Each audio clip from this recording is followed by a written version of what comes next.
आपको बहुत बार बता चुका हूं, फिर भी एक आउट या लेआउट देख लीजिए शॉर्ट नोट्स दिखने में कैसे होने चाहिए। समझ में आया? यहां पर आप लिखोगे दैट इज शॉर्ट नोट्स, ठीक है। ये एक A4 साइज व्हाइट पेज है जिसके आगे और पीछे आप लिखेंगे।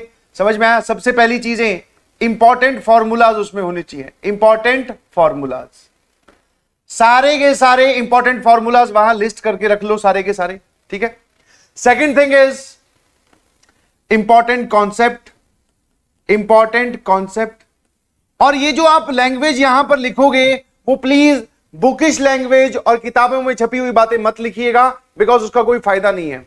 यहां पर जो लैंग्वेज आप लिखोगे वो आपको समझ में आए, वो वाली लैंग्वेज, आपको समझ में आए वो वाली लैंग्वेज, ठीक है।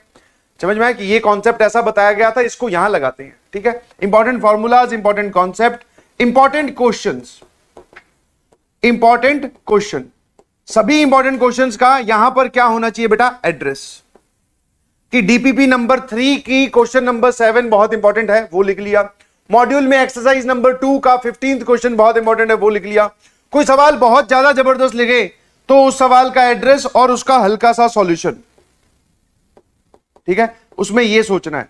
और जो भी आपको बातें समझ में आई थ्रू आउट द चैप्टर, जो भी आपको बातें समझ में आई वो थ्रू आउट द चैप्टर्स, वो सारी बातें आप एक जगह लिखवेंगे। समझ में आया? इंपॉर्टेंट बातें या कॉन्सेप्ट में आ जाएगा, बट इंपॉर्टेंट टॉक्स आप ऐसे करके लिख लीजिए, ठीक है। और सारी बातें लिखना कि ये समझाया, ये करना है, ये नहीं करना है, this chapter is important. JEE किस पे फोकस करता है, 5वां पॉइंट आप ये बोल सकते हो, जेई किस पे फोकस करता है, जेई में मैक्सिमम क्वेश्चंस कौन से टॉपिक से आए इस चैप्टर में, वो लिख लो, मैक्सिमम क्वेश्चंस। समझ में आया?